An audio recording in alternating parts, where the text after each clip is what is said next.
why our brain is not braining when it comes to relationship.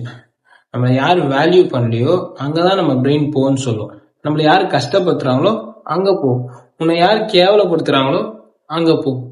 ஏன்? And இதுலயும் நம்ம brain நமக்கு 2 option கொடுக்கும். நம்பர் 1, சரி அவங்களை டிஸ்டர்ப் பண்ண வேணாம். அண்ட் நம்பர் 2, சரி கொஞ்ச நாள் கழிச்சு போலாம், நமக்கு அவங்கள பிடிக்குமே. அண்ட் பிரெயின் எப்பவுமே ஆப்ஷன் 2 தான் சூஸ் பண்ணும். அண்ட் நம்ம அவங்க கிட்ட போவோம், அவங்க நம்மளுக்கு கேவலப்படுத்துவாங்க.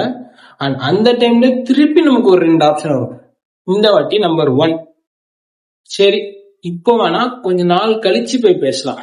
அண்ட் நம்பர் 2, நம்ம ஏன் போய் பேசணும், அவங்களுக்கு வேணா அவங்க வந்து பேசட்டும்.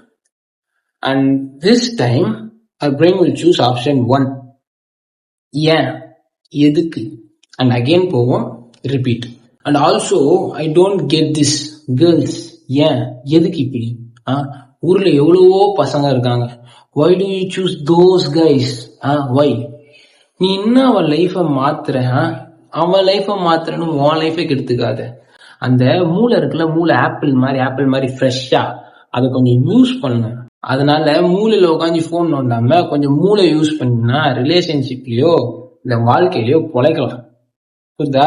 அதனால உங்க ஃப்ரெண்டை இந்த வீடியோல டேக் பண்ணி, மச்சான் இதுக்கப்புறமாச்சு மூளையை கொஞ்சம் யூஸ் பண்றான்னு கமெண்ட் பண்ணுங்க. கமெண்ட். நான் படிப்பேன். ஏன்னா எனக்கு மூளை இருக்கு, உங்களுக்கு இருக்கான்னு செக் பண்றேன்.